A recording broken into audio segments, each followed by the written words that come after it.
Ready.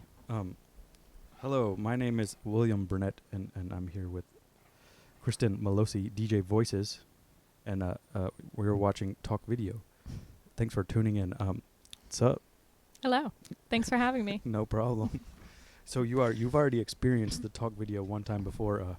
Behind the scenes. Are you scared? A little. About what? Saying something I don't mean. Not being able to answer a question. Being stumped. Those three things. I don't know. But someone said that something to me one time. I was like going off about something, like complaining, and then I went back and apologized later, and because I was just like being mean, like I was in a bad moment. And he said to me, he's like, everyone has their unguarded moments, and I was like, oh, that's nice. That's a nice way of saying that you just said some shitty stuff. So I fall victim to the unguarded moments often. Yeah, I think it's okay. So a little bit of an introduction for those of you who aren't familiar, and I don't know how. You're right now. Your career, you're a DJ, and you're playing a lot of gigs, and you're also part of another DJ thing, collective, with some other people, and that's called Working Women. And then you also have a job in nightlife as a what is it? The talent buyer? We don't use that word in New York City. No. Well, some people do. That's not what I call myself. The booker, which also sounds on the other end of the spectrum. Like you're a gambler. Yeah, but I book the music. I book the DJs at a club. Called Nowadays, and that's the big indoor complex. Yeah. And in Ridgewood. And how's that going? Okay. I love it. Yeah. And so does that? Do you have any conflict of interest between your projects? Is that like you get like a? I think that's a valid question. I was a resident at Nowadays before I started working there, so I didn't book myself. In fact, I've maybe only booked myself once in a very informal way. Can you like pay yourself more? No, I would never. Come on. Double dip, I don't know. Double dip. Why not, All right, so all right, we're supposed to talk about music now. And I like to like go through people's history a little bit, like where you came from, and what influences are there. And you can stop me at any time if you don't like the questioning. It's no problem. You can just say I don't want to answer that. Okay. And so where are you from? I'm from West Palm Beach, Florida. Florida. Oh, yeah. Okay. I didn't know that. Yeah. Born and raised. West Palm Beach. That's like near Miami. It's maybe just over an hour north of Miami. It's also very close to Palm Beach. I mean, it's Palm Beach County. But that's the more like the working class Palm Beach. And no, Palm Beach is kind of like ritzy. It's where Donald Trump lives. But West Palm Beach is the not ritzy place. Exactly. It's the suburbs. And people from there are often very clear about that they're from West Palm Beach, not from Palm Beach. Okay. Yeah. That's all. I don't know anything about Florida. It scares me. I went like to Miami once or twice for one music conference, like in the late 90s, and I was like, I'm never going back. Why was it so scary? It wasn't for me. It was like I mean, I'm gonna have some unguarded moments here. It's like the worst parts of New Jersey and California put together. Yeah, I was gonna say it's actually kind of a lot like New York in many ways. Miami. Yeah, but just like really hot also. Yeah. Constantly.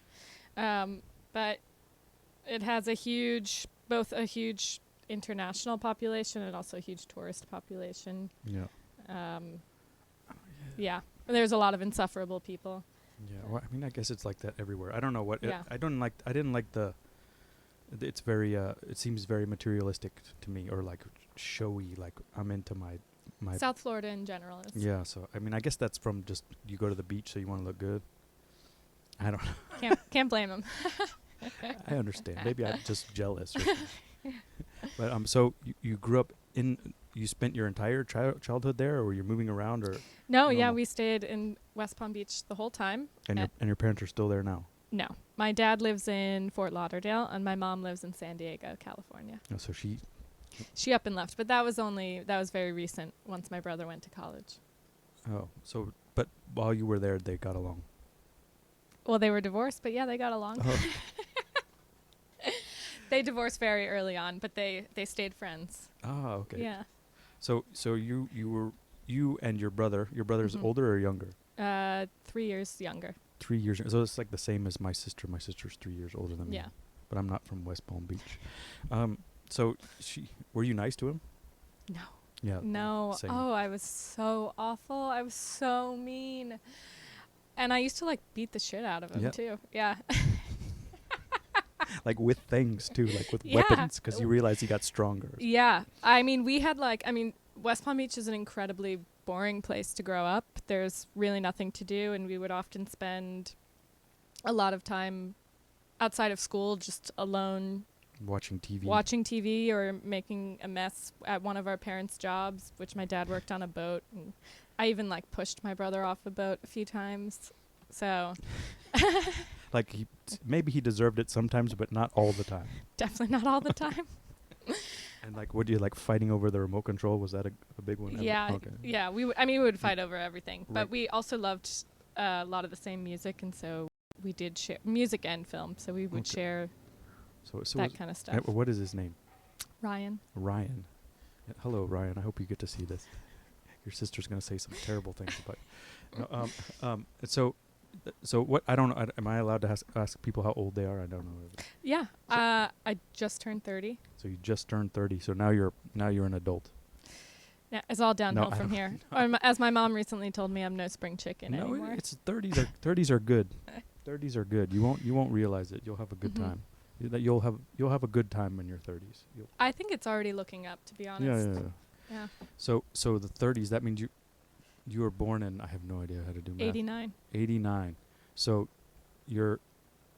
so the 90s you're like 8 or whatever. Mhm. What's going on? Is there any music in your life then, or it's just Yeah, well, music was a huge part of my childhood, but like Jimmy Buffett?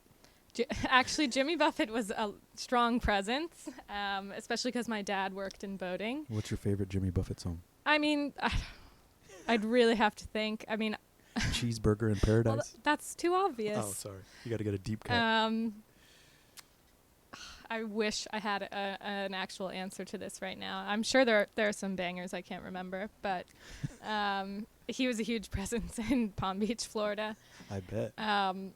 But the music that I was listening to, well, my parents' they had like their own record room in our house growing up. Mhm. It was Michael Jackson, Janet Jackson, Steely Dan, Dionne Warwick. Those were like the big things for me. The Beatles. It was just sort of Their record pop, collection. yeah, across the spectrum. But that's not quite I guess it is pretty MTV heavy, I guess. I also grew up with a TV in my room and Yeah. watched MTV morning, noon, and night, But getting ready for school, watching the music videos. How long did they have videos? That was like Real World. When did that start? In the 90s? I mean, but those things overlapped. Like, they definitely still had, you would do Real World, like, prime time, but then... 120 Minutes still existed. Yeah. Okay. Oh, yeah. And I don't remember what was on 120 Minutes in the 90s, like Aphex Twin or Yeah, I mean, like I probably wasn't... King Missile. Yeah, I mean, that was, like, my memory of that is a little more blurry. But Okay. I do remember, like, waking up in the morning for school, the only thing getting me out of bed was turning on MTV and just watching the music videos. Like, right now I have this really vivid memory of Madonna, Ray of Light, which isn't even 90s. That's a little later, too. Yeah. But But that was probably by the time you were in middle school, high school. that was probably high school, to be honest, yeah. Madonna, Ray of Light. I don't even remember that one. I think that was already. I don't know. I don't know. Bit of an age gap. Yeah, not that much. I mean, I don't know. I don't feel it. I guess I do, but okay. So I'm just trying to get a feel. There was like a period like that period for some reason I was like off the grid. I wasn't really on the internet or like the 90s. Like I was just purely going to the record store. I didn't have this like mass culture thing, so I missed a lot of that stuff. So I mean, so by the time you're in middle school, that's like early 2000s. Isn't that like Backstreet Boys, or that's after? That's O-Town? yeah. I mean, I had a big boy band phase. I was more into NSYNC, but my first concert experience was Spice Girls. Sweet. Like 8 or 9 years old. Was it good? Probably. It was good enough for me. Did you go like by yourself or with your brother? No, I was young. My brother was there, but I was with 4 or 5 girls and our dads at for some reason. And I still have photos of us like being on our dad's shoulders, like mid-scream, like in tears because we're seeing the Spice Girls live. Wow. Yeah. And what was the venue? Do you remember? Everything happened in this one place. I think this one might have been, maybe we went to like Pompano, which is like Fort Lauderdale.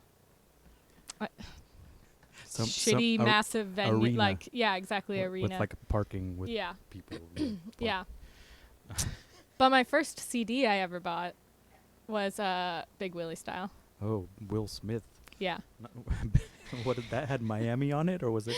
I think that did have Miami on it, yeah. The Summertime, was that on that one too? No, that's before, I think. Yeah. And actually my dad worked on a boat. He's a yacht captain, and I remember it flew into the ocean one day, and my brother and I like cried hysterically, and he got us another one. Oh, thank God. It was probably worn out anyway. Yeah. So scratched. So you're big time into like Spice Girls and Big Willie Style, and and what took you over to? Was there a moment where you went over to the dark side, or Not for a while, but it depends on what you mean by the dark side. Well, I don't know. I mean, I keep calling it boom boom, but that comes much later. Much later. So yeah. so we have middle school emo and but so you're and punk and other stuff to get through, and local Florida bands. So middle school, you start going to see some local bands. Yeah, this place. Well, there were 2 spots, Spanky's and Ray's Downtown Blues, Sweet. every Friday and Saturday. And you saw ska bands or something. There were some ska bands. Mostly it was like heavy in the like a mall punk. Yeah, like really awful music. Like a Sublime. Post Sublime. Yeah. Green Day Screamo. Screamo.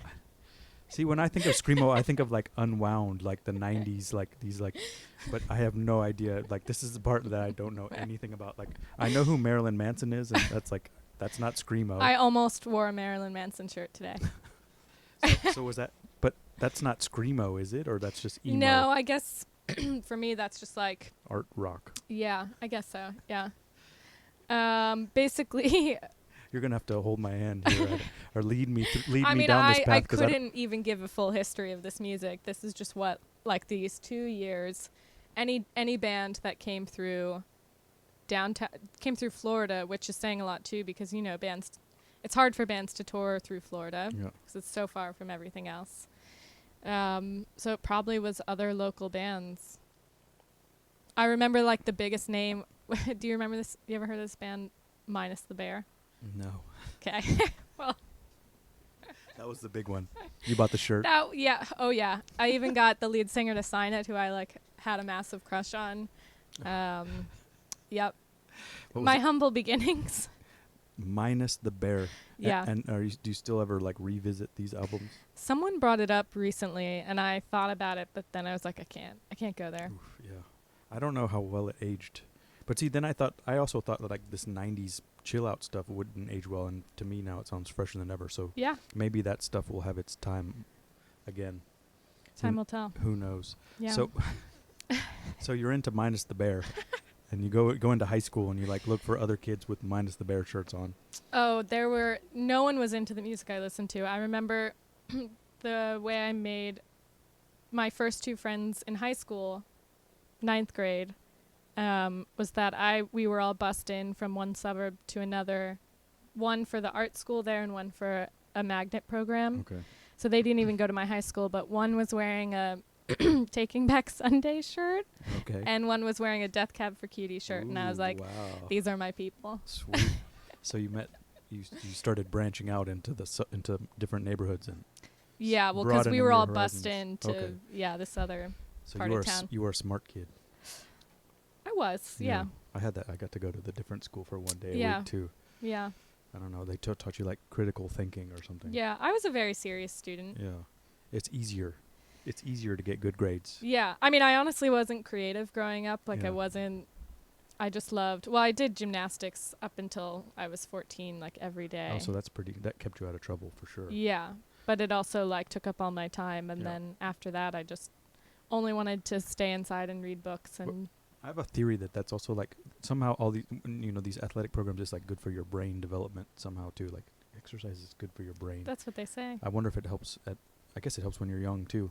But then you stopped doing it altogether, or did something happen, or you got too old? I got kind of too old. It's Yeah. a young sport. Yeah. I was getting a lot of injuries. I also became afraid of everything. Like Yeah. I stopped being able to do crazy flips, Yeah. hit puberty, and was like, oh, this is scary. Yeah. And I also just didn't want to be in the gym 5 days a week. Yeah. Oof. Jeez. Can you still do any moves? Some, but I'd probably hurt myself if I tried to do too much. And what were your injuries, like wrist or ankle or? Yeah, like I would have to be like icing my wrists and knees all the time, just like generally feeling Wow. bad. And was that why did you go into that? Your parents were into that, or they?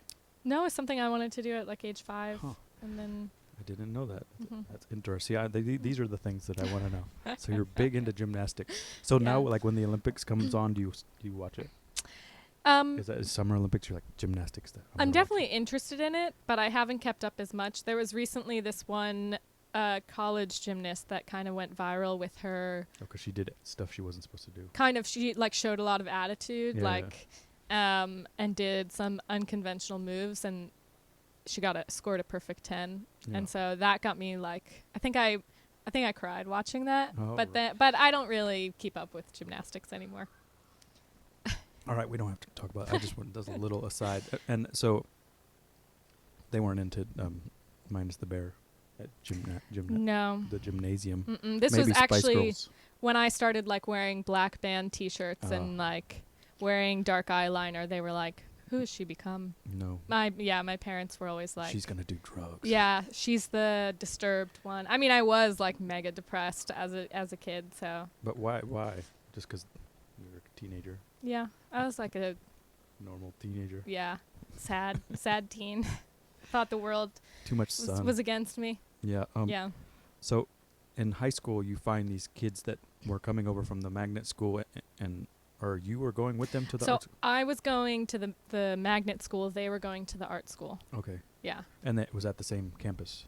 They were like a So you few s- blocks away from each other, Oh, so but you a different school. Oh, so you saw them walking down the street. Well, we shared the bus together. It was like a Oh. 2-hour bus ride. Oh, and that's your freedom. Yeah. That was like where we learned so much. Oh, and you could bring your Discman Yeah. and then later I think your iPod. we had it was Okay. iPods, but I don't know. Sorry, I didn't have an iPod till I was like 25. Or something.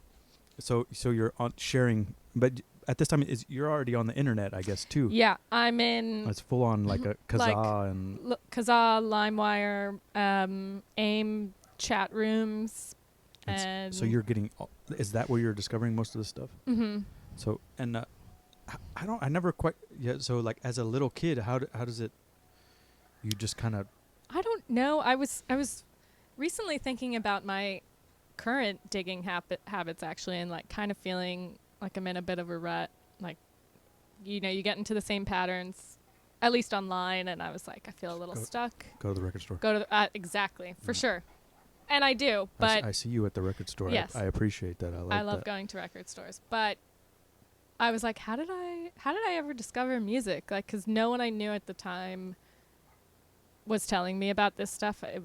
I found it and then met people later who were interested in the same thing. So I don't really know how it started. So maybe you were just like downloading something and chatting and saying they said check this out too or something. Yeah, I mean the chat rooms definitely helped. Yeah. They were yeah.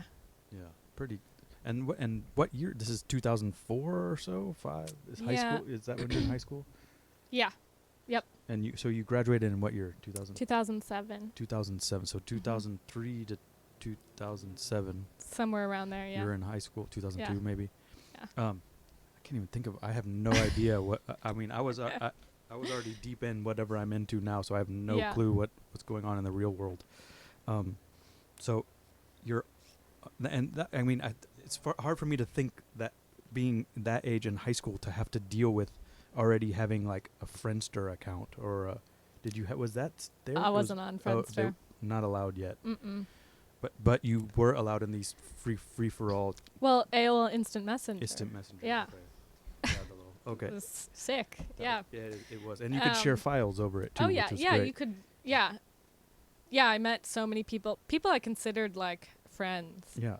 who Then you like go meet them on your summer vacation, or I met one person once, and that was cool. But other than that, like, they were all so far away that I never met any of these people, and I wonder where they are now. yeah. I mean, how would you find? You have to like maybe they're on Reddit and they have like the same username. I wouldn't even remember at Yeah. this point, honestly. And you know, like that's too bad too, because like, you know, I bet they stored that for a little while somewhere, your chat history, or I wonder if it's probably still somewhere. But I remember at one point they like deleted everybody's like Hotmail account. Mhm. You remember that? Yeah. So you like had your Hotmail And account. MySpace is gone. Yeah, and they just like took it away. You like kind of had it there with your stuff left in it, and then now it's gone. And I Yeah. guess it's weird. I mean, I wonder where this AOL chat stuff is. If it is it anywhere? I don't know. I might not want to see it.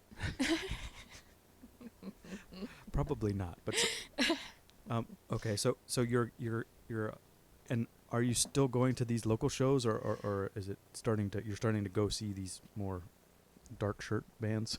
Yeah, starting to see bigger bands. I mean, in high school, I was really into, in high school, I hung out with all the skateboarders. Oh yeah.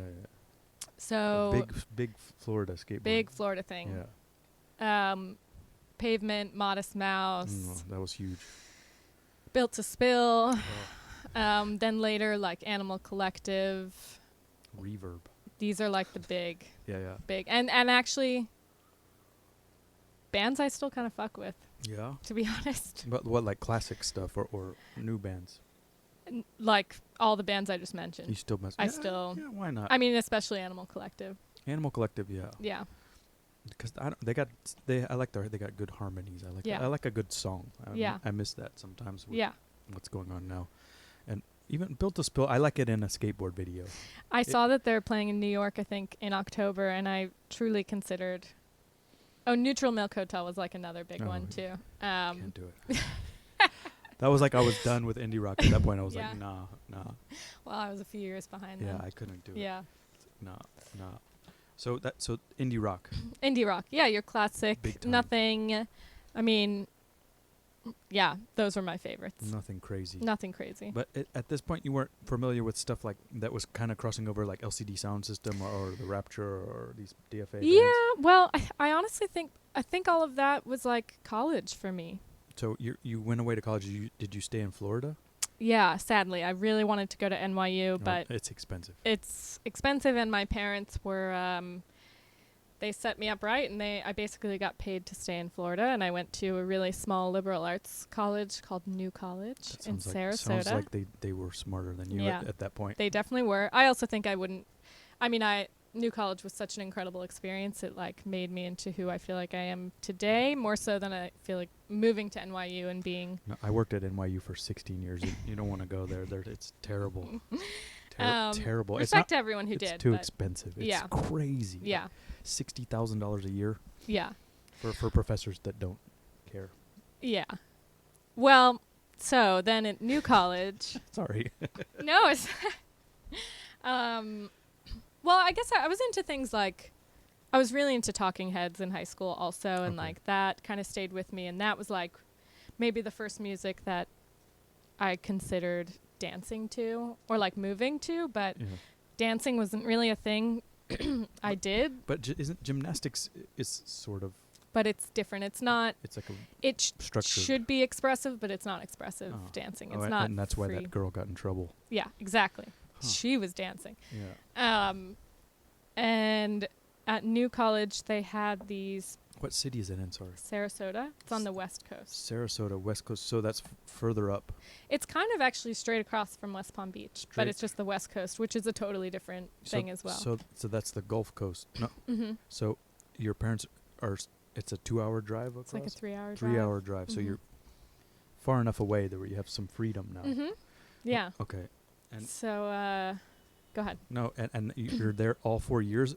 Like Mhm. you first you go into the dorms or you're immediately. Well, so it's 800 students, so it's actually pretty small. It's really campus heavy, and it's so campus heavy that even the nightlife on the weekend revolves around campus. So every Friday and Saturday, the school would pay for speakers and security, and there would be a dance party outside in this place called Palm Court, which was just like a wall with palm trees. But why why did you end up there? Did your parents go there, or are they just that's where they sent the weird I kids? I went there because it's where they sent like the smart weird kids. It's a total hippie school. People no didn't grades. no grades, but you Oh. have to write a thesis, so it's very academically rigorous. Mhm. People are very successful who come out of New College, but it's also I didn't want to go to like FSU or UF, which is like these big Humongous, football, yeah. like 30,000 You kids could have with joined sororities. a sorority. Yeah. Yeah, there was no Greek life at New College, and yeah, so I was like, well, I have to stay in state. I guess I'll go to this like fucking weird Sounds school. Cool.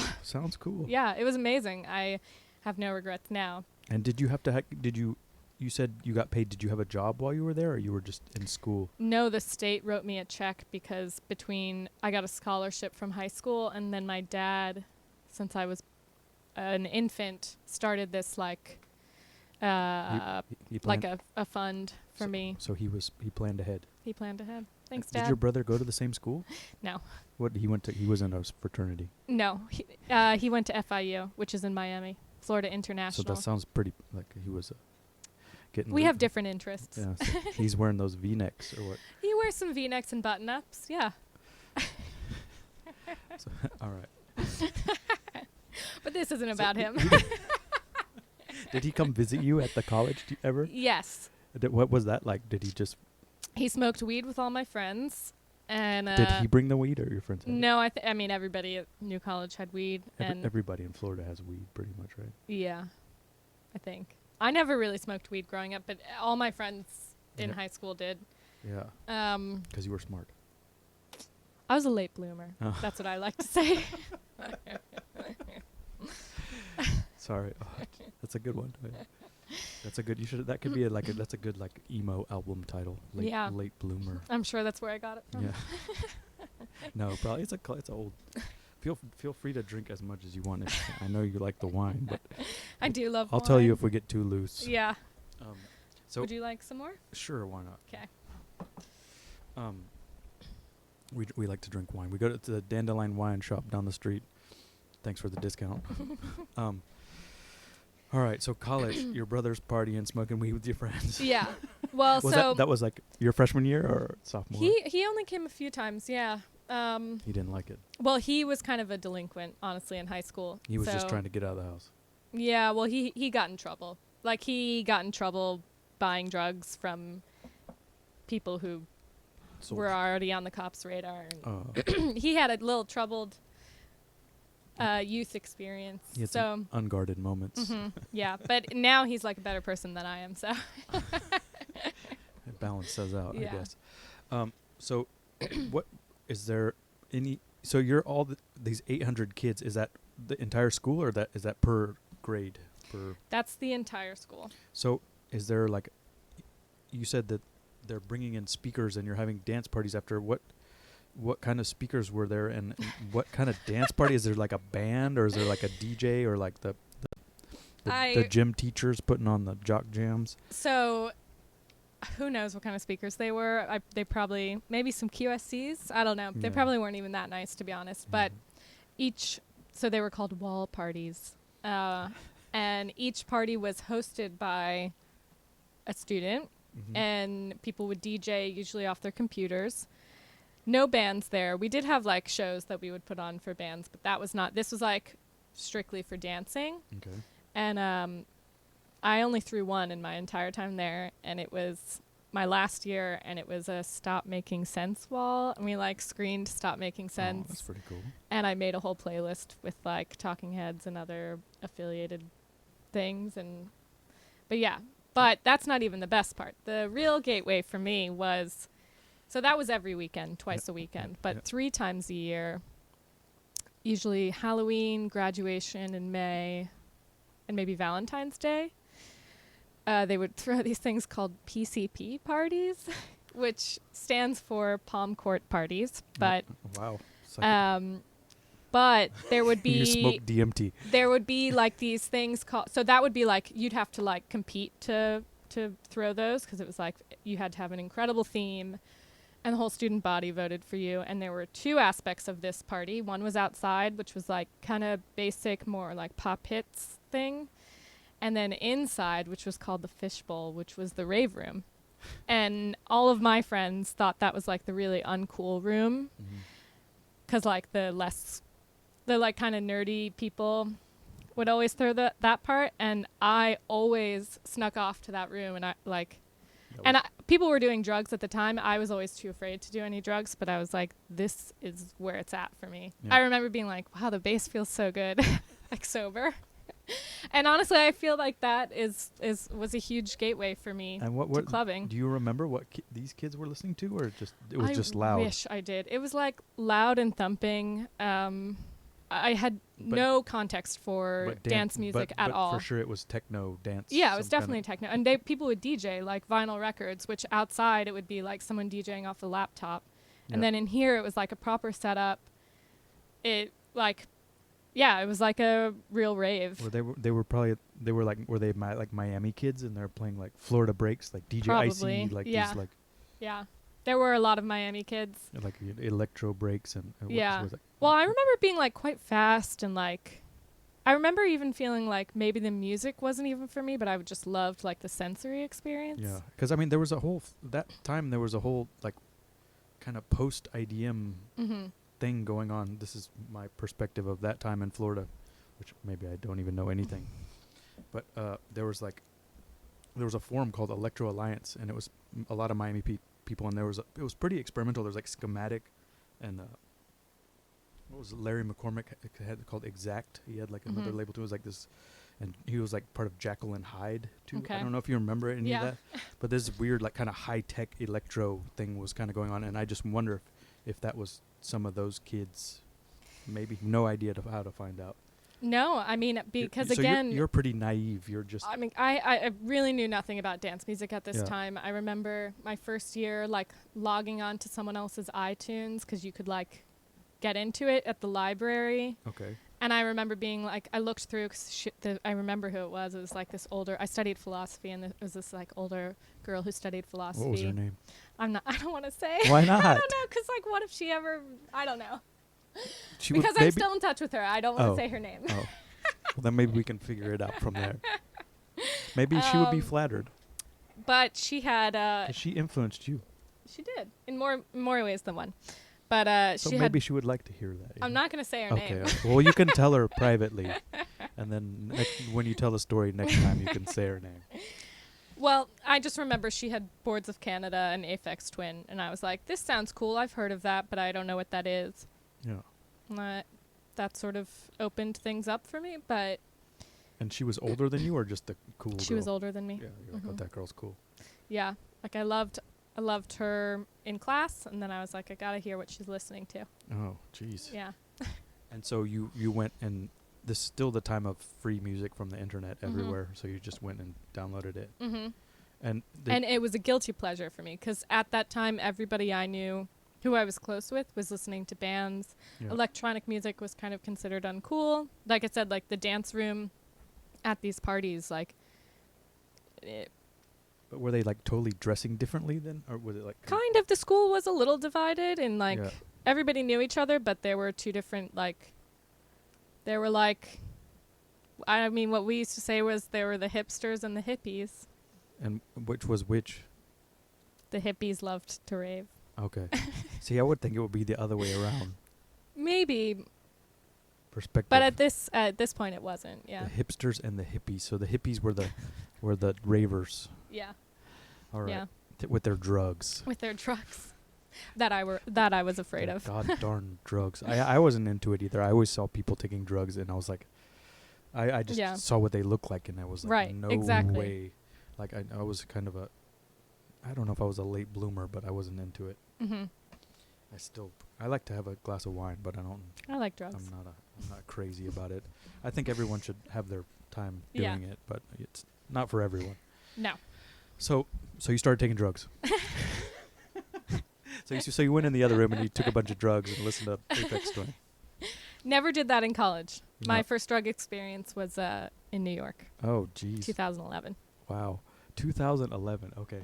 I got to get over this. I got to quit like being ageist or whatever it is. 2011. So anything else you want to say about college that happened that I missed? Was there any other people or that you want to like a story you can remember that? I feel like that is like the big turning point for me. So these 3 times a year parties with the rave room. Yeah. Was your first kind of like, okay. I was like, well, I mean, dancing even every weekend is, I mean, that's like how I really learned to feel comfortable on a dance floor. But what the really game-changing thing for me was, experiencing massive bass. So, but I mean, no one danced at the indie rock shows?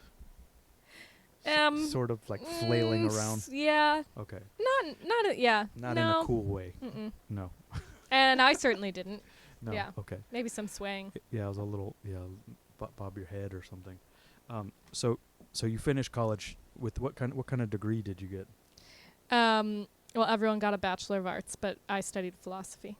Philosophy, another philosopher. Mm-hmm. Who else was a philosopher? Well, Michelle last night was. Okay. I know a bunch of philosophy majors, you know, and you like think you're going to go to law school or something. I thought I was going to teach forever.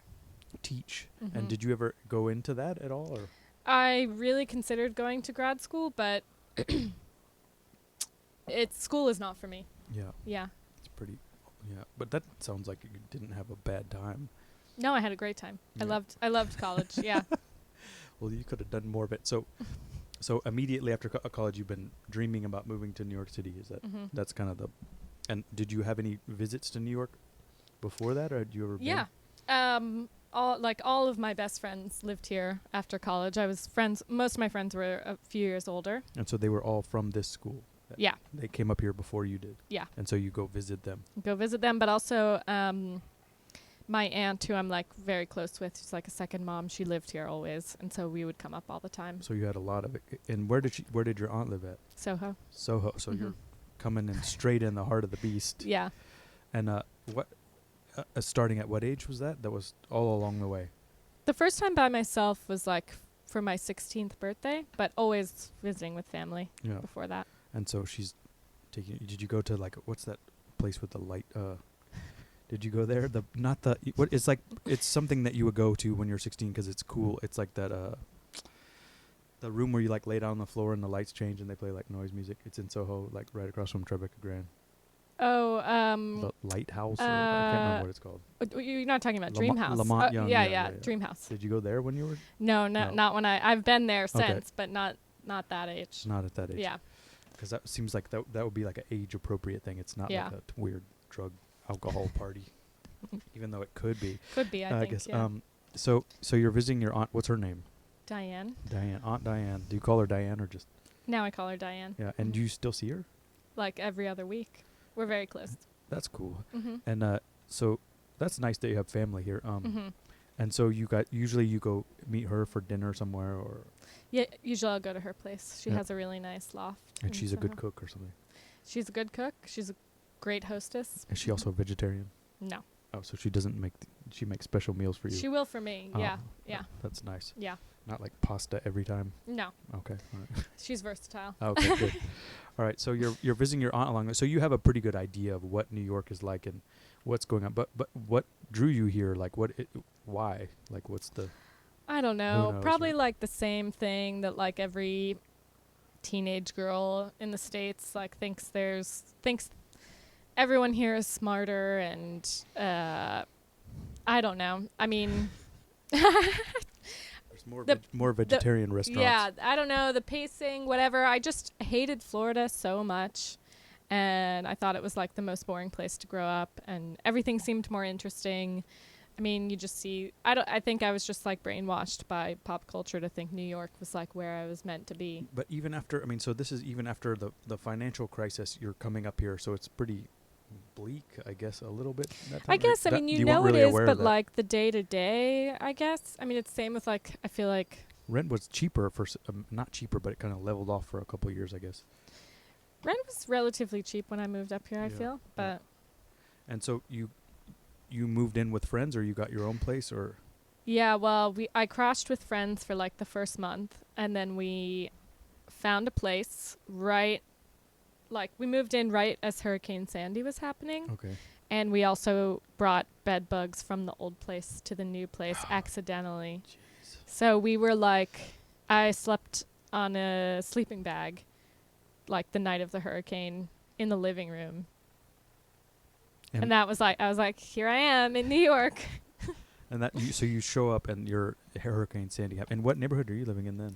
Bushwick. Bushwick. Hardcore Bushwick. Not East Never again. Not East Williamsburg. Never again. And who are you still friends with the people you were living with? Or? Yes, they're still.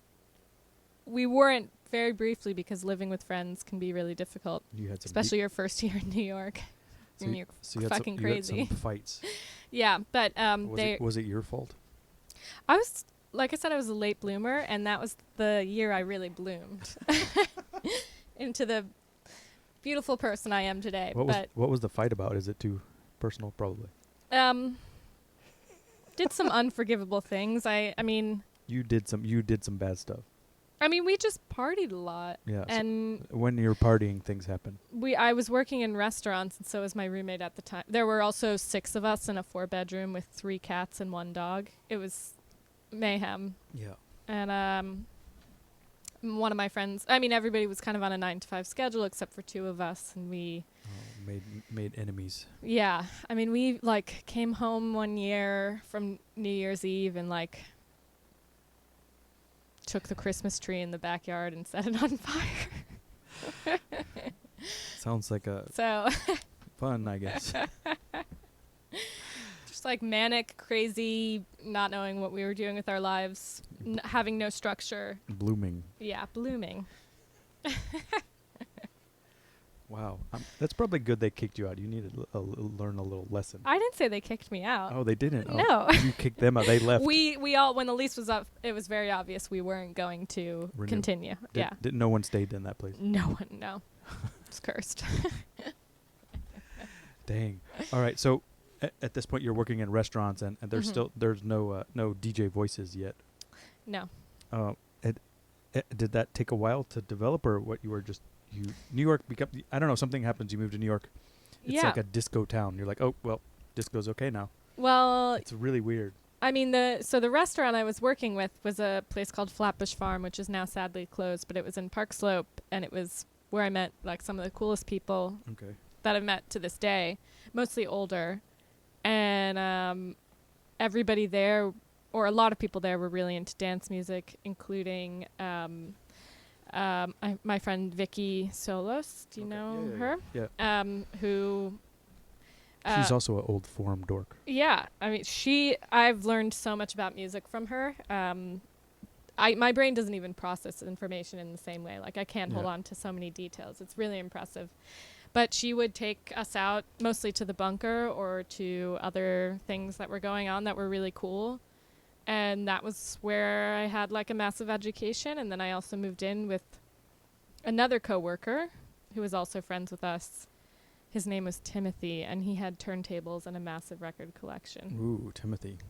And that's where I learned to mix records. Ah. Mm-hmm. And what was Timothy? Is Timothy still around, or he's just kind of a? He's still around. He's like less around in my life. Although he just came out to Good Room the other night. Did so he? shout Okay. out to Timothy.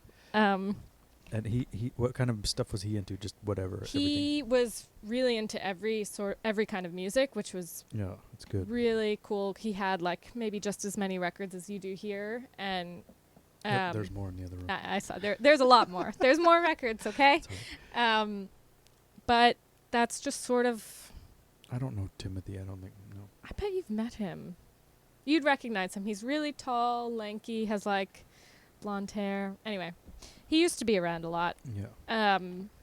But I would just go through his records, and he was really into both like classic house, but also really kept up with new stuff that was coming out. And so this is 2012. This is now like probably 2012, yeah. Okay. That I just had like... I was clueless. I didn't know anything about any of this. And like a lot of cool techno. And so I would just listen to him play records all the time. And then Do you remember one thing that like really caught I'm your like... trying to like... Yeah. 2012 was... I don't remember what... Let's see. Exactly was... you don't have to say it. It's fine. There was I have really poor information recall. So like when someone puts me on the spot and is like, what's the title of this? Or what is one thing that that you remember from that time? I'm like, I don't know, my brain freezes. It's also kind of a lame question. No, it's a really good question because I was already thinking I should have an answer of like, what was such a significant record But you don't at the remember time? him like he like played you something like, oh, you got to hear Strings of Life or some, you know, something whatever. I mean, there were definitely moments like that. But yeah. you don't remember specifically something. You're like, oh, okay. But so you're going out with these people. They're a little bit older than you, really deep into the music. So they're Mm-hmm. at home. Your roommate, Timothy, Mm-hmm. and then your friends from work, Vicky, Mm-hmm. and they're taking you out. So you're, besides work, you're getting pretty immersed in boom, boom, boom. We're partying like every weekend, multiple times a weekend. And that was 2012 was kind of the, I guess stuff started to happen again. Bossa opened around then, or was it open yet? Bossa. It was now. When did Bossa open? But I definitely remember Bossa opening. Yeah. That was not. It was 285 Kent and The stuff big like ones were 285 Kent, Public Assembly, that. Okay. and still a few warehouses. Like, where did they do, like...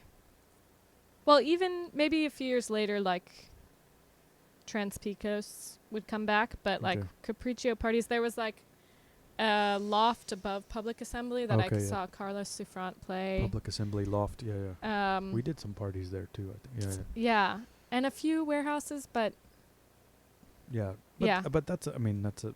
there were not... Plenty.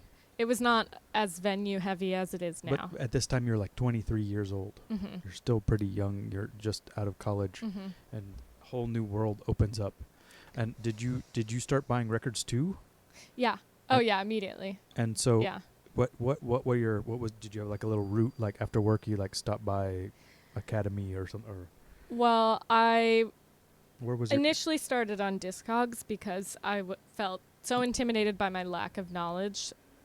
I really knew nothing about dance music. Yeah. So I started getting records. What was the first record you bought on Discogs? Do you remember? I think it was an Omar S record, to be Omar S. honest. And actually that was like Timothy was really into Omar S. Yeah. Um, I remember I my could first verify Omar that. S record Yeah. too. But then, yeah, I started going to record stores. I feel like A1 was a big one for me, Yeah. obviously, Yeah. but also because everybody there was so welcoming and I never felt like rushed or intimidated. Yeah. Hey, imagine that.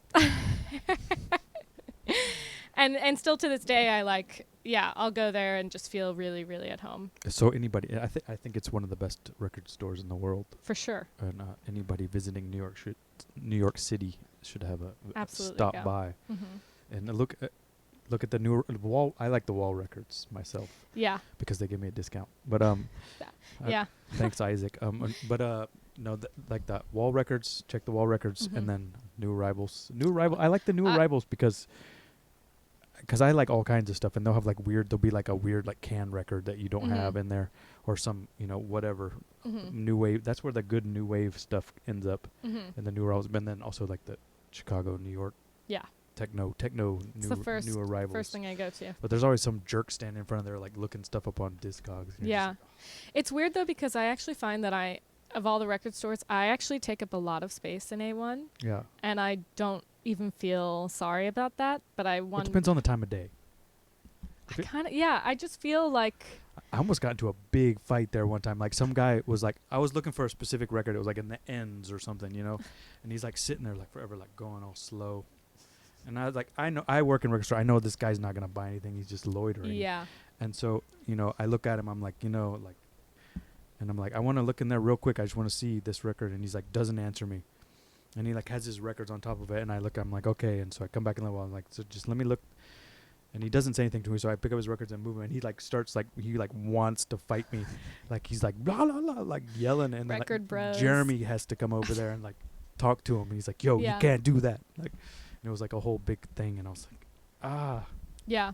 So but I just I want mean, people to know there's that's the culture at sometimes at A1. Yeah. I mean, and there is record store etiquette, and I feel like actually, Yeah. I've been on the receiving end of like.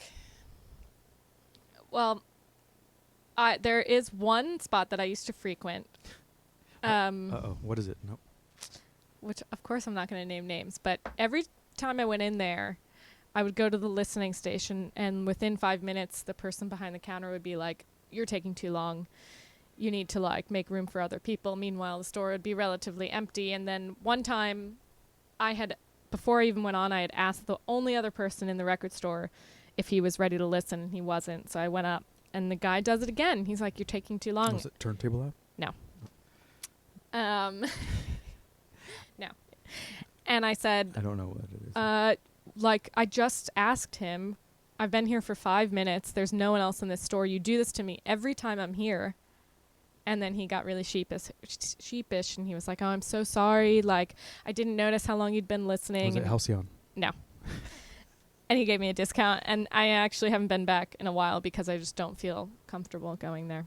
I don't know what store that is then. And I also... What store is that? Why can't you say it? Who cares? I don't want to talk shit. I don't want to hurt business. It's not talking shit. Because I also really love the person who owns it. So now you're okay with it. So what's the problem? You would recommend the store. You just had a bad experience. Everybody can have It was Co-op.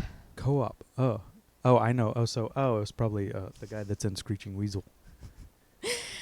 I have another good record store story, though, and it's actually how I met... Did you know that? No, I didn't know that, actually. The other guy, not Ben. Well, but not Ben, but there's two other guys.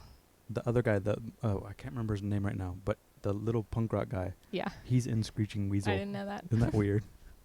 He's like a shredder guitar player. He's like super good.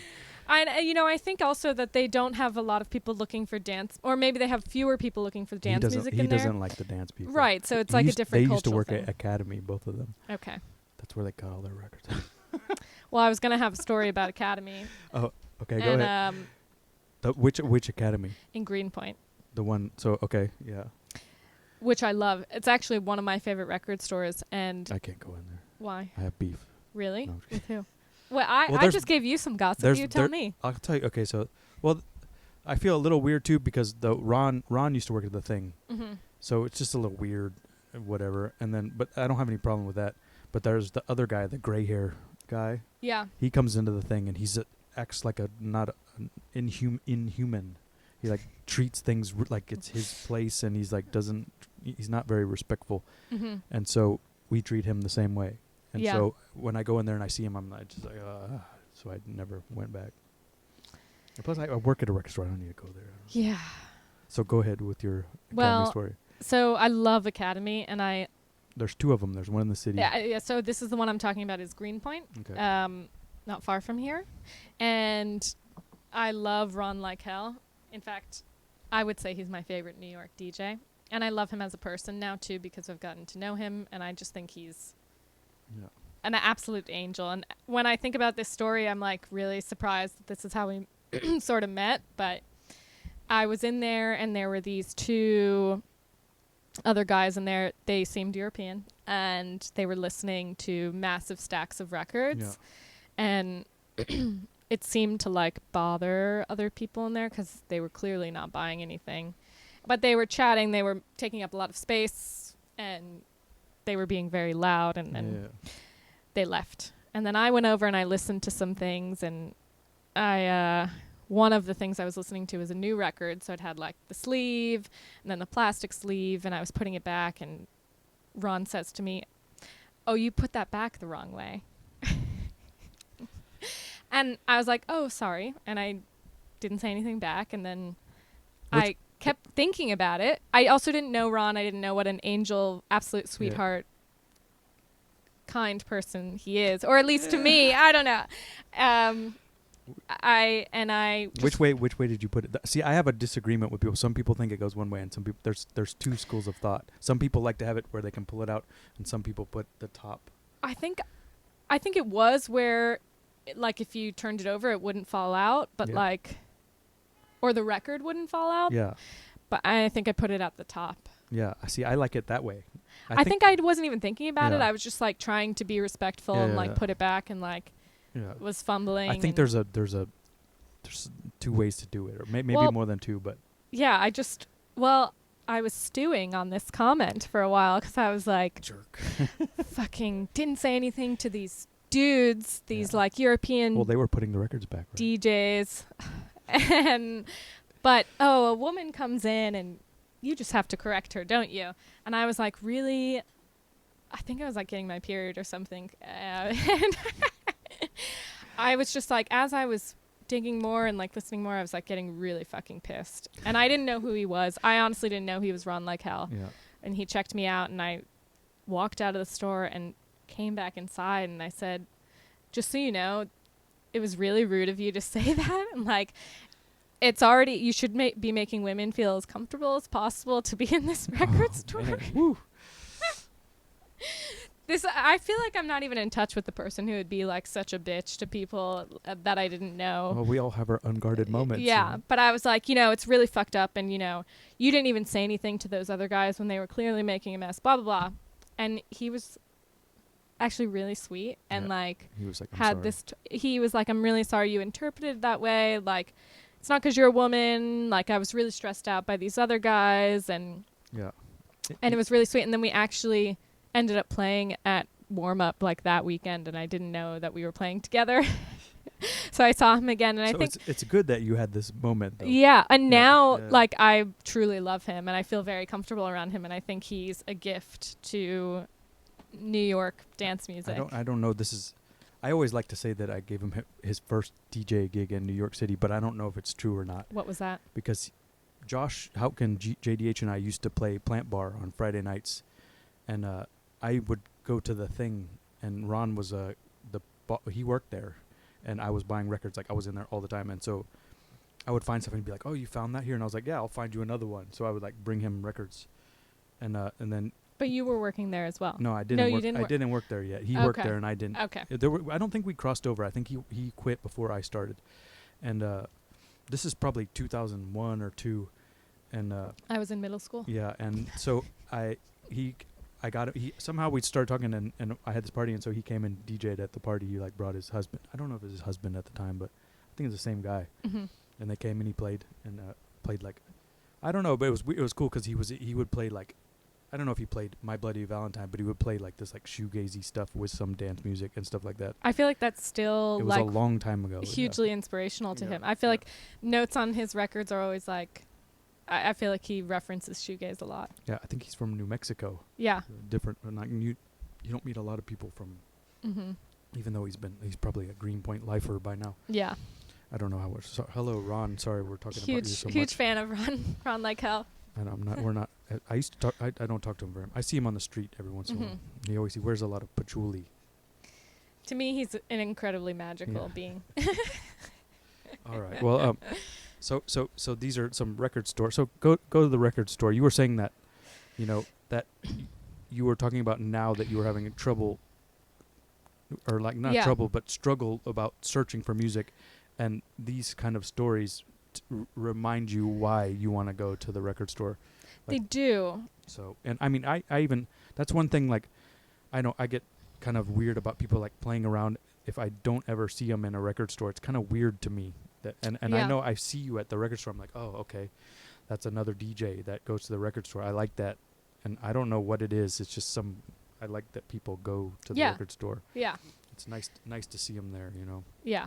No matter which one it is. It's good to get out of the algorithm. Yeah. Sometimes. Because and now you probably experience it more now that you're a booker, is that you're on all these email lists and you get this like hype email, like 5 promos a day and whatever, and you're just like, can't even listen to all this stuff. It takes like 6 hours every week. Yeah. And and then also the more, I don't know, I was on the circuit kind of for a couple years there, and you start to notice that, man, there's a lot of people that just play these promos. And it's I saw a tweet about that recently, and it's true. And I feel like even if they're not just like, I feel like I don't listen to a ton of DJ mixes, although I try to. I feel like I'm most inspired when I see a DJ play live, but I will always look at a track list. Yeah. And I love a track list. I love a track list. But then oftentimes, I don't know. I appreciate when I don't know a lot of the track list, or I know that it's not all what just came out like within the last 3 months. Yeah. Which is another thing the record store is good for. Yikes. Yeah, well, New York doesn't really have new releases, so it's you're safe there. Yeah, I shout out to Commend. I love Commend. I never get over there. You should go there. I mean, I got Nina from Working Women. I got mad at Nina because she didn't email me back one time, and I Really? was like, oh, I'm done. Well, I'm done with that place. it's an incredible store, and what she and I mean everybody involved there, it's very thoughtful. But I think don't they just want to have a weed store? I think Isn't that's that eventually the isn't that plan. the I don't real- know how public that is. Isn't But that the real plan? I mean, yeah, but okay. Oh, and Two Bridges too for new releases. No.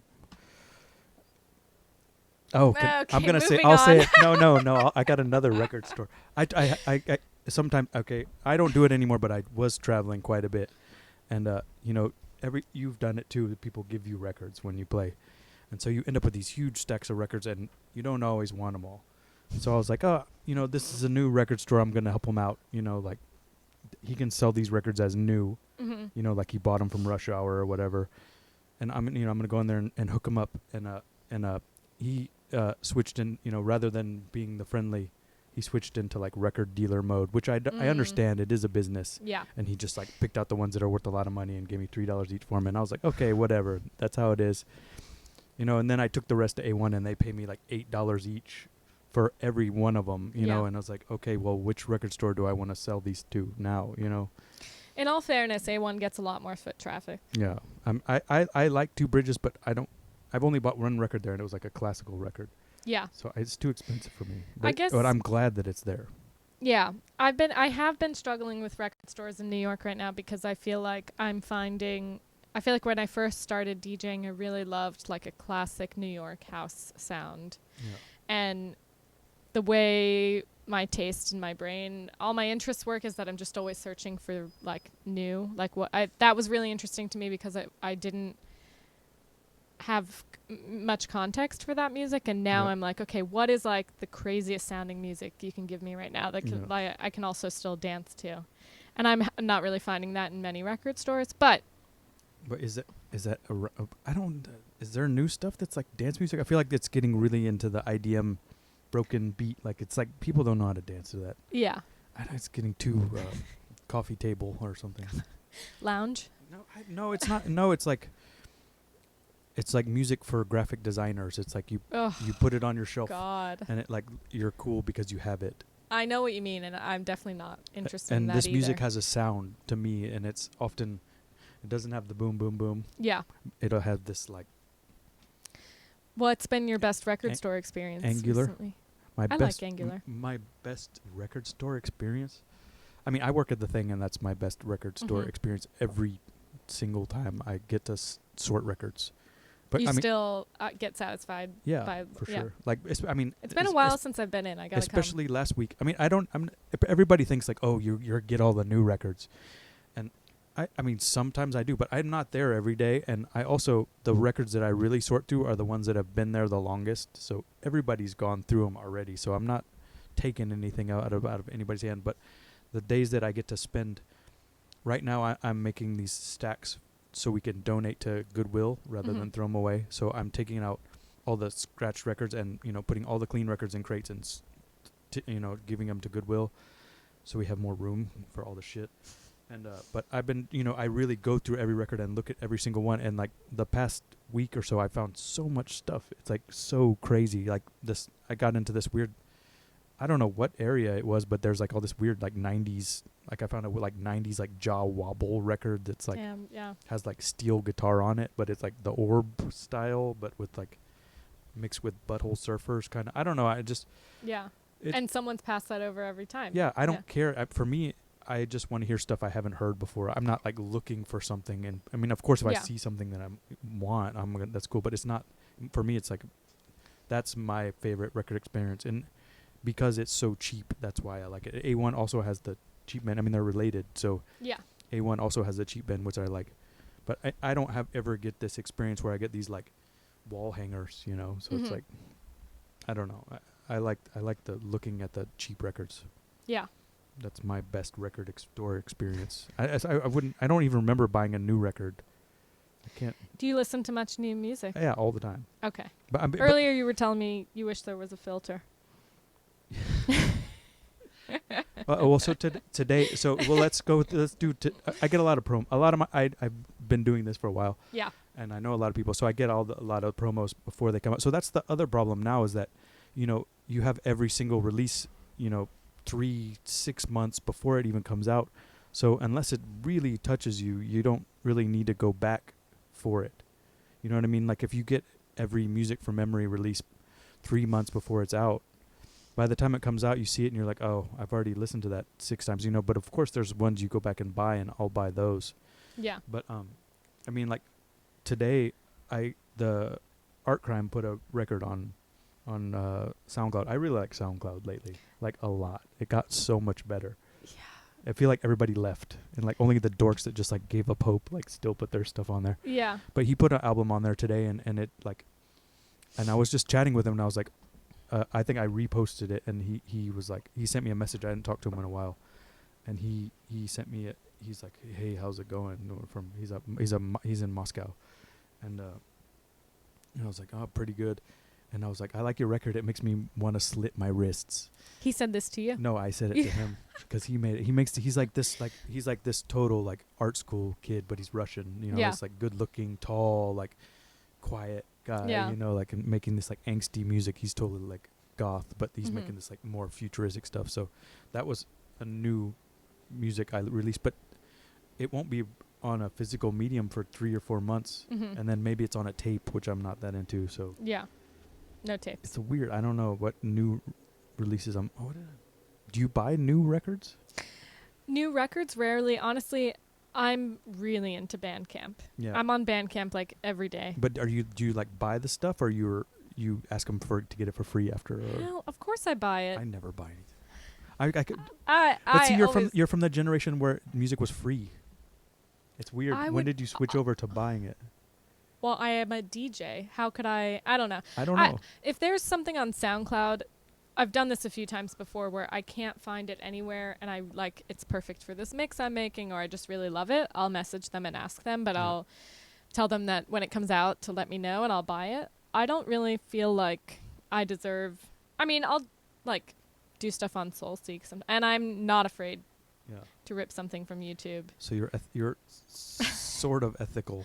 But, well, no, I mean, if I find it on a platform that makes it easily available digitally, I don't think twice about buying it. And Bandcamp is definitely the best one because it generally goes straight to the artist. Yeah. Unless the label's filtering it, which I don't even, why do we even need labels anymore? I don't. That's the filter. Yeah. Is it? Well, it should be, but I don't know. I don't know. It just turned into this thing where like you get me gigs, I'll get you gigs. You be on my label, and the bar is so low. And what? So you see it too. You see there's something. You would like we both were both fans of the beta. Basecamp Beta podcast. Hello. Basecamp Beta. We listen to your podcast too. Yes. So, and they had a episode where they talked about gatekeepers, and they talk about gatekeepers a lot. But that's kind of like a buzzword for them. Some of them were against having them, and some of them were for having it. I don't think it's so simplistic. It seems like they recognized that gatekeepers were a way to keep, first of all, women out of... I don't remember that. But it also is a way to keep, I don't know, in a way... culture alive, almost. Like, I mean, you can interpret this in two ways, I feel, but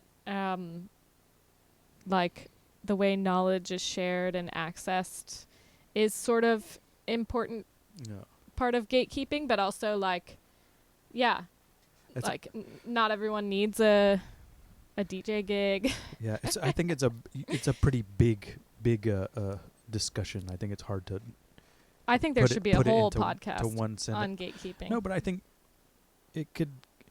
I think there's 2 points of views. I think it's going to be like a Democratic view versus a Republican view. It's like there'll be like a Republican view that says that everybody should be able to do whatever they want all the time. And then the Democrat... Well, maybe this is not a good analogy. And and the Democrats will have... I don't know. Maybe that's not... I don't know what I'm saying, actually. I was trying to relate them, but it was totally a good attempt, yeah. But there'll be some argument as to why there should be gatekeepers, and that there should be these knowledgeable people like filtering out stuff, and before it gets to people, and then there'll be an argument to say that everyone should be able to do it. Yeah. And I see both ways. Yeah, honestly. that's what I'm saying. Like, we don't know Yeah. what is better, you know? I don't think there has to be one feeling or opinion No. on gatekeeping. But there's... I don't... The bar is pretty low now. I mean... Yeah. I was kind of shocked when I had, like, you know... that I was going around and... I hope the person listening doesn't take offense to this if they hear it, is that... I was DJing somewhere, and it was like a pretty, you know, respectable gig, and the person DJing, they were like, I'm nervous. They were like, this is my second gig ever. And then they were like, I just started DJing, and they already had like a booking agent and all this, like they were gonna play like all these festivals, and I was like, wow. Yeah. You know. Yeah. I mean, the example I was thinking of is like people who say like you don't have to know how to beat match to DJ. Or, yeah, I don't know, like, you know. I guess I could argue both ways too, you know, like when I first DJ'd, I'd never beat match. I would just play the record one after the other. I just had more records than other people. Same, but I mean, yeah. Again, it could go both ways. So what's the solution here? We just keep on trucking? I think so. I mean, I don't think there's any other choice at this point. Yeah, okay, so we had a little wine detour. Got loose. So let's go back to your DJ career. Seems to be, I see you're playing all the time. It could be better, but yeah, it's fine. What do you mean it could be? But you could be getting paid more. Could definitely be getting paid more. But you're playing twice a week, on average. Honestly, I really don't think that's a sign of it. Like, well, yeah. I mean, so many people you're in it New pretty York, deep. It's hard to see from the. But that's just New York. Like, I could keep playing twice a week in New York for the rest of my life, and that wouldn't get me. Well, it definitely wouldn't get me a higher fee, and it wouldn't get me anywhere else. Like, so I feel like I've kind of been thinking to myself I should take a step back and play less often in New York. So you want to travel more? I definitely want to travel more. So what have you thought? But now you have more contacts with, since you're a booker. Does that? Why don't you just do some stuff? Just go. Take 6 weeks. Go. Yeah, I have a tour coming up in October and November. See, that's a good amount of time to plan. Yeah.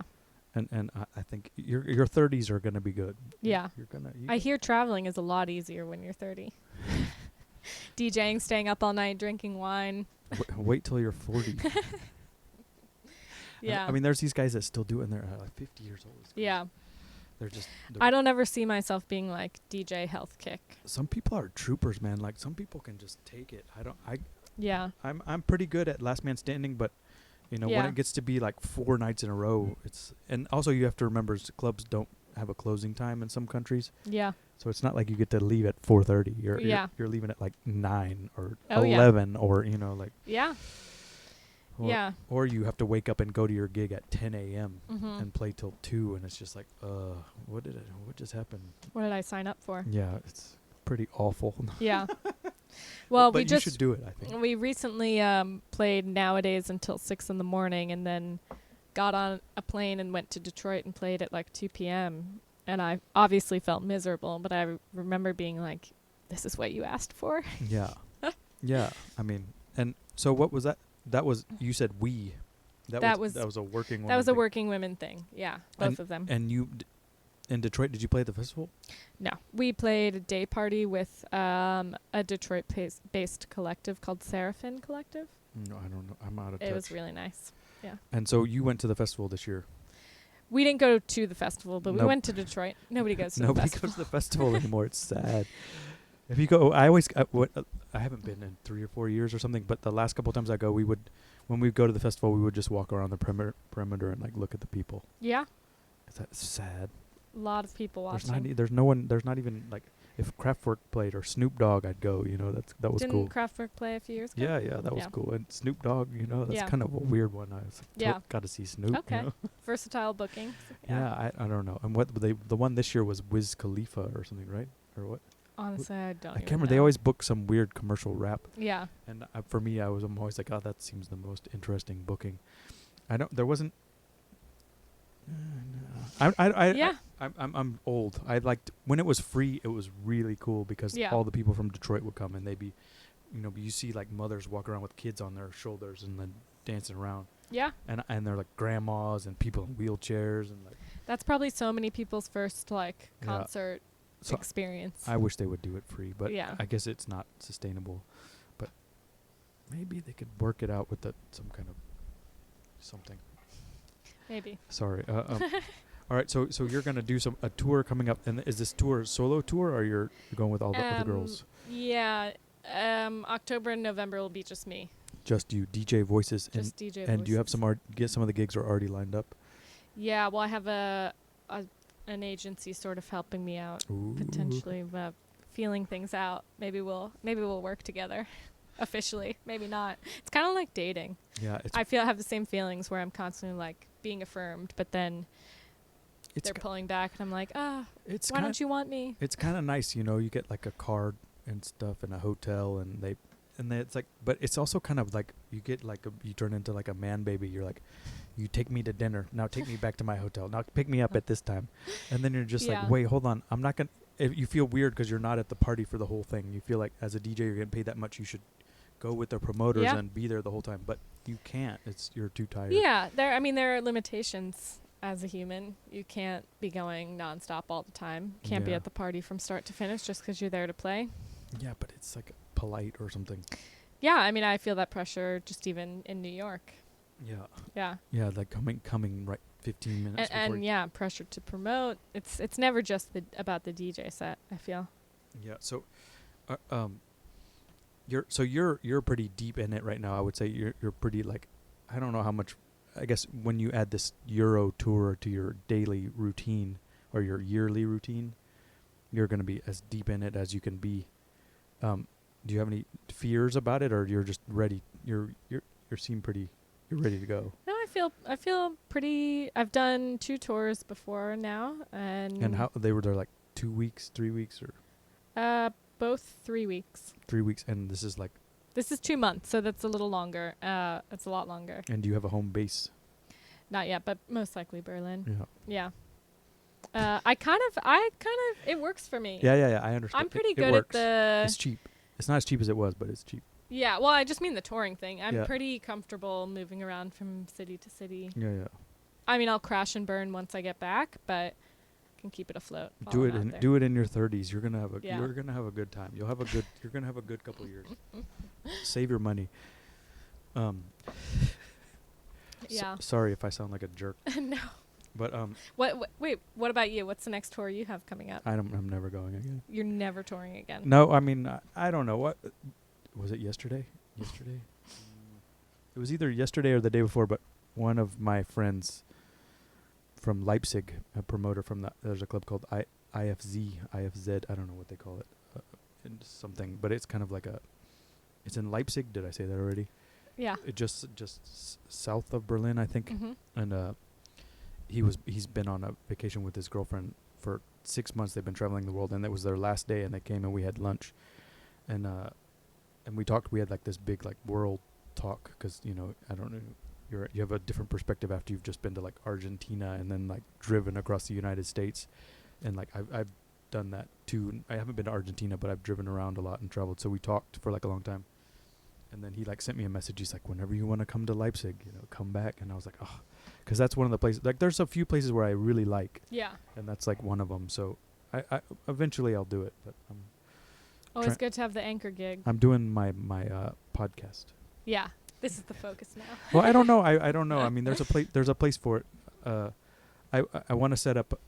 What I realize is that to make enough money doing what you're about to do, it's hard. It's a lot of work.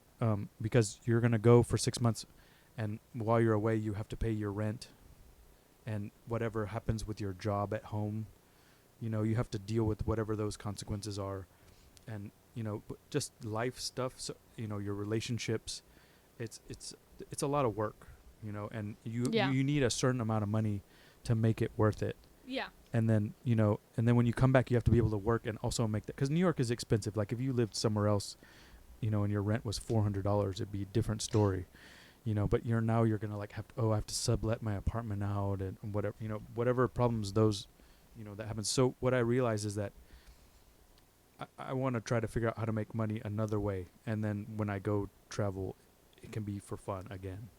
Yeah, I mean, I'm very fortunate in that I can work the Yeah. entire time away. Yeah, I'm away. because you have your internet. It's all by email. Yeah, and you don't think you're gonna slack a little bit, miss some. Well, I toured in February, and it's difficult. Yeah. You slack a little bit. And of course, you miss out like on the downtime of what a week off in between gigs Yeah. would be. But Is there you're in Berlin? Do you have like a person that you stay with, or you're gonna rent something? not for that long. No. Even when I was there for 3 weeks, I had an Airbnb to myself, because I also feel like if I'm there for that long, and one way that I do sort of recuperate is by being alone, Yeah. crashing on someone's couch or even a spare bedroom. It's like I need to not see anyone for a few days. Yeah. So that's a good. Yeah. You need a home base. And it is quite cheap there, so it feels like a worthy expense in my book. Yeah. Yeah. I think so. I don't know. I have a different home base, or I guess I do have Berlin as a home base. What's your home sometimes. base?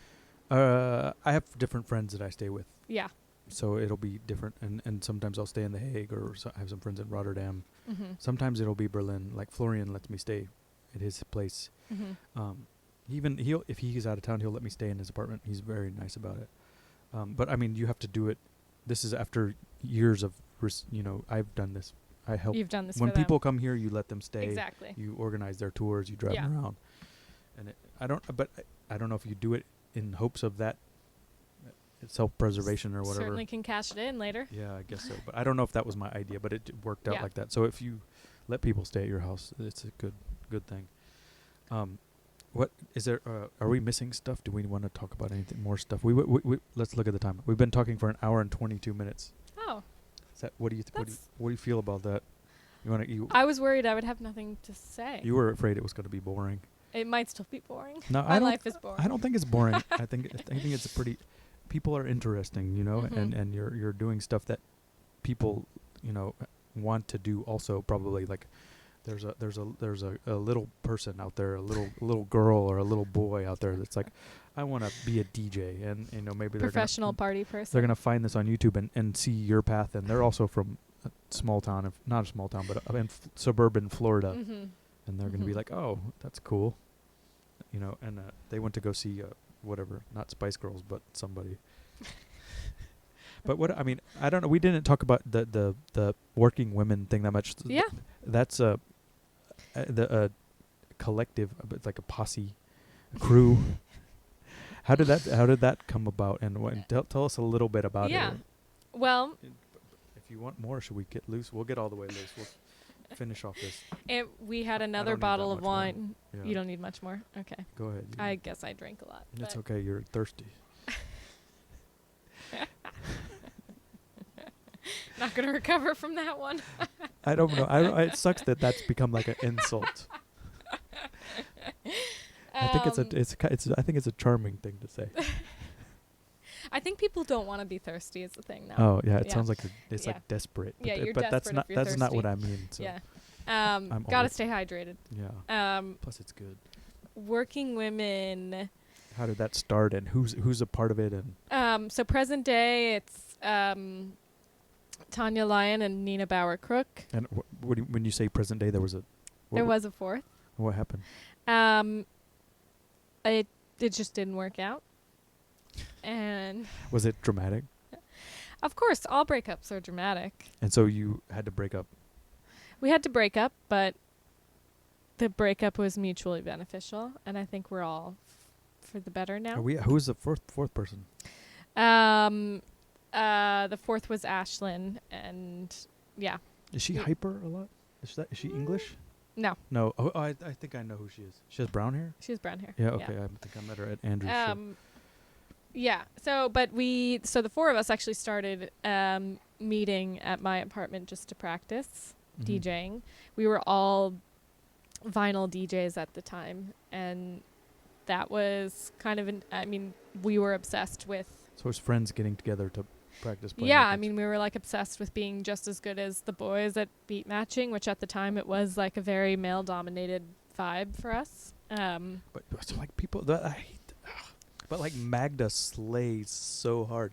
Like she mixes so good. Kim Ann mixes so good. There's so many good women. I'm not saying, of course, Okay. yeah, Alright. but I'm just talking about our Okay. immediate circle Okay, of alright. people. Okay.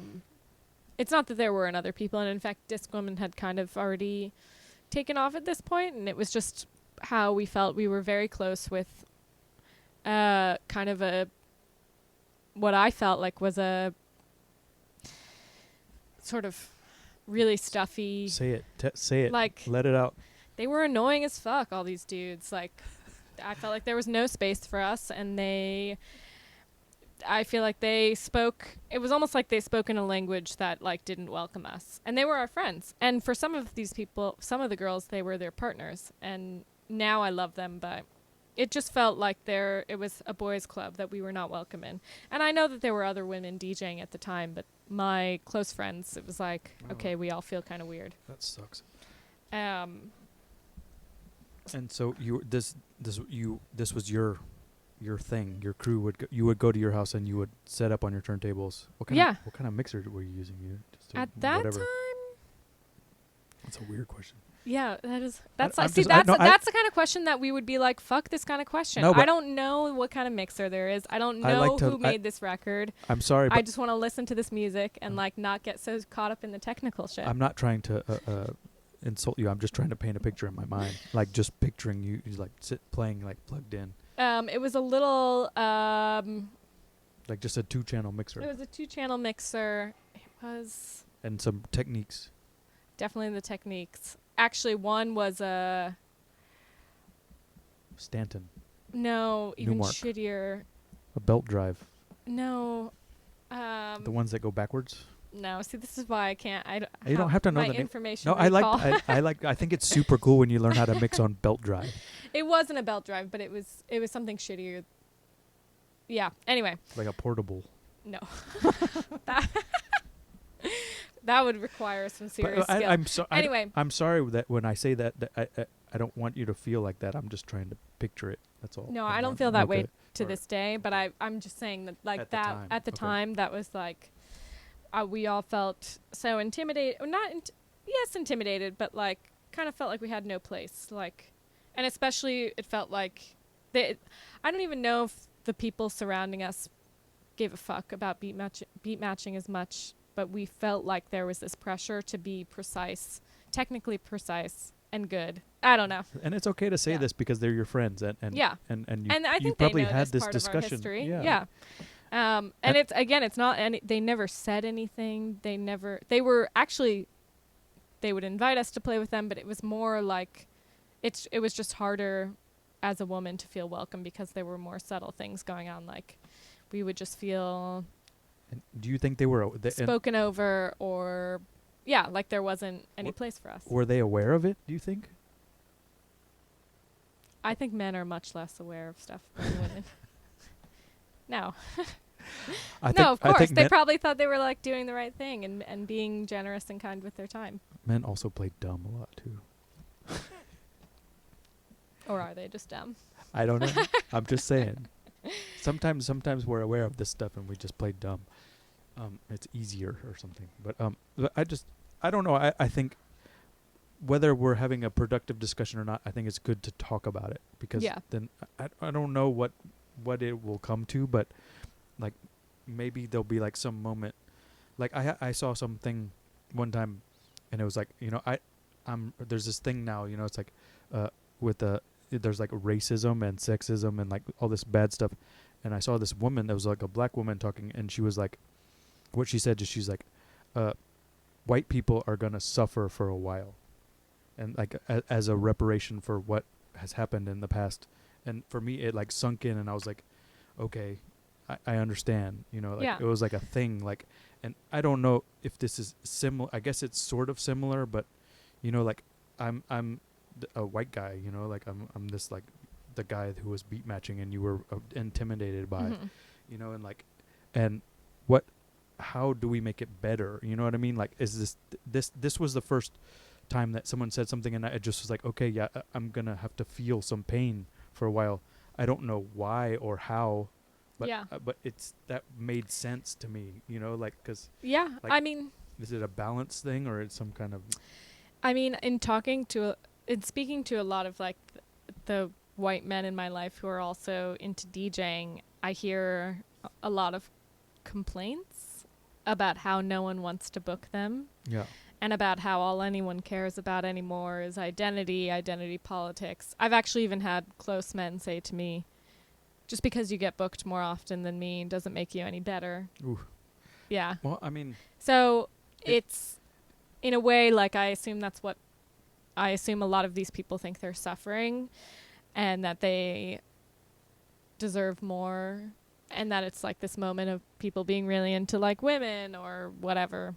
But I don't know. yeah, I don't know where it's headed. I mean, but it's definitely women.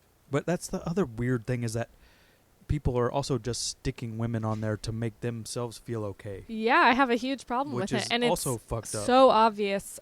I feel like about 50% of the time I get booked, it's because someone's actually listened to what I've made, mixes I've made, and actually appreciates and enjoys what I do and knows what I do. And then more often than not, it's just like they need some woman on their lineup. Yeah. They're not feeling very creative. They see me on another bill, and so they stick me on. But It's see, very It obvious. seems worse, or not worse, but it's also a problem. Yeah, I mean, in a way, it's kind of like, okay, I'll take it, but it's like, I know what the fuck you're doing. Yeah.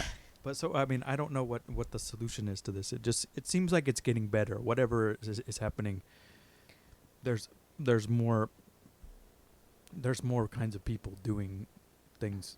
Yeah. They're up in front now, you know, up on top. Yeah. So it's getting better. You know, I don't know, is People will always, there's still, I mean, people will always be tokenized. tokenized? Yeah. I mean, it's kind of, You don't like this word? no, I don't know. It's a new one to me. I'm just taking it in. Yeah. I mean, I remember early on in working women history, one of us was on a bill, and the way it was promoted, like night of on an Instagram, was like, oh, look, we got a girl. there's a girl on the bill. Literally, that's what they said. But I mean, but is that better than what was before? Is that progress? I don't think that's progress. Yeah, I don't know. It's kind of like you feel like you're It's like you're twisting sympathy. the arm into booking a woman, and now you're gonna make that as your selling point. Yeah, I'm not saying it's worse, but I don't think it's like progress. yeah. I just wonder what. It's getting better. I guess. I mean, It's getting better. I think it's definitely better because, and the other thing too is like with the internet, like we tend to focus on, you know, the things that you focus on are bad stuff that gets you riled up, and so we're only like, this bad stuff is what I'm looking at all Mhm. day, and if you don't look at that all day, then you're like, oh wait, I ran into this cool person. Yeah. And you know, I don't know. That's who you see around are all kinds of people, and if you look at the internet, it makes you mad. I Yeah. don't Don't look at the internet. Yeah, really, but is it's the hard. We're gonna as soon as we finish this, we're like, what's on my Yeah. phone? I need to check in with Check my apps. my Facebook messages. But I don't know what else. So is that a good working women? I don't know how. I don't know if we even said much about it, but working women, yeah. It's 3 of us. We have a lot of fun. We play back to back the entire time. It's not. We so don't you don't have one side now that you have 3. I like to stay on one side when I do back to back. No, it's chaos, unpredictable chaos. So you gotta get on the other side and do Yeah. you use the same set of headphones? Yeah. I like that better. Though we're very philosophical about it being like a true collaboration. And some people you always like to do the like one up, and you're like, or you do the thing where you like try to fuck with them and they like try to mix this one. Do you have that kind of stuff, or you try to help each other out? See, it's so not competitive, and No. it's more about like women. We say that a lot of the reason we wanted to do it is to just show women working together. Oh, we'll see. Yeah. So it's not like a flashy back to back where we're like, try and figure this one out. Because I DJ with Lorraine back to back, and I always try. I'm like, check this out. You try to mix this one in. Like I do it with her, and maybe we're more like dudes or something. I don't know. I'm not, I mean, there are probably women I would feel comfortable doing that with, but the project itself of Okay. working women, we're talking constantly. You're working together. Yeah, like if we play a song that's less than 3 minutes, we're like, oh, I'm really sorry, but this one's less than 3 minutes. I would like put it on and be like, Yeah. like show them like, it's over here. Actually, did you have that? Did you see that tweet recently? Scratch DVA said. No, I'm not super. You're not on into Twitter. I am, but not once a day. Maybe. Well, this tweet said, okay, if your friend is having a clang, like fucking up a mix, do you pretend you're not hearing it or correct it for them? What do you think the working women answer is? I don't know. That's a hard question. We would just pretend we're not hearing I it. would. That's what I would go. And with. afterwards be like, no, that It was was fine. good. That was fine. That's not good. That's you should Well, correct, or you should say be like, No, if it's horrendous, we will say something. But if it's like an honest mistake that like every fucking DJ makes, I'm not going to make someone feel bad about that. But I would also never touch someone else's record. well, but you can fix it on your side. What if you mess up? Well, then you suck. Yeah, like then you just make it worse and you look like an idiot. Because I mean, I've done a lot. I used to DJ back to back with Chupacabras like all the time. Yeah. And he's the one that really taught me to mix and made me mix, and it helped me that he would correct me because I would see the techniques he would use, Yeah. and I felt like it was productive. Yeah. I'm not saying I wouldn't in another back-to-back situation, but it just feels like with That's the in relationship. a way, well, I guess in a way I could see like You guys that are could so be ni- another instance of working together. Yeah. Like I've got your back, but I don't know. You're so damn nice to each other. We try. Yeah, but that's cool though. You know, Yeah. they're nice girls. Nice girls. What am I supposed to? What am I supposed to say? Did I say something wrong? No. They're nice people. What I don't know. I'm old. I don't know. Not that old, but all right. But we've almost housed this bottle of wine. We're gonna have to go get that other one. We made it to over an hour and a half. That's Is that okay? respectable. Yeah, I mean it's getting late. Yeah. You know, It's bedtime. even though we both had We both had naps, exactly. Yes. All right. So those of you out there in the world, to come by the club she works at nowadays. I finally got the name straight. Not elsewhere. No, I couldn't keep them straight. Nowadays You're not the only one. is the one with the big backyard and the. Is there food there during the day? Mm-hmm. They have food during the day. And at night. Do they really? Mhm. Yeah, I've only been there twice. Is that bad? What? It's so far. I even have a car. No excuse. Yeah. But then I'm really paranoid about drunk driving now. I'm getting no, now that yeah, I'm you getting shouldn't old, do that so- at all. and Yeah. like $25 Uber back. I'm like, jeez. But it's nice. I went to go see Trax, and I went to my friend Scott Zacharias played, so I went to that too. Well, we can say this now since it's getting announced tomorrow, and this won't be up, but Scott's going to play again in Oh, okay. July. I'll probably go by. Or no, I won't be here. I don't think. Well, Where's he gonna stay? He usually stays at my house. he might hit you up. Oh, he can probably stay. I have to give him the keys. All right. So come by the club and say hello. And are you? What about bookings? You're booked all the way through 2022 or something. We're booked through like November of this year. That's good. Good job.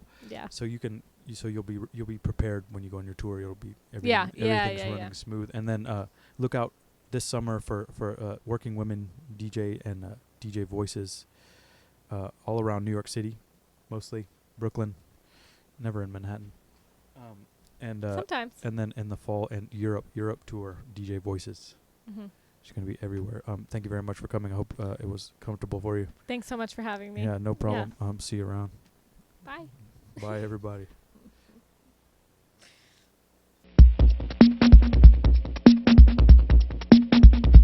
Radio.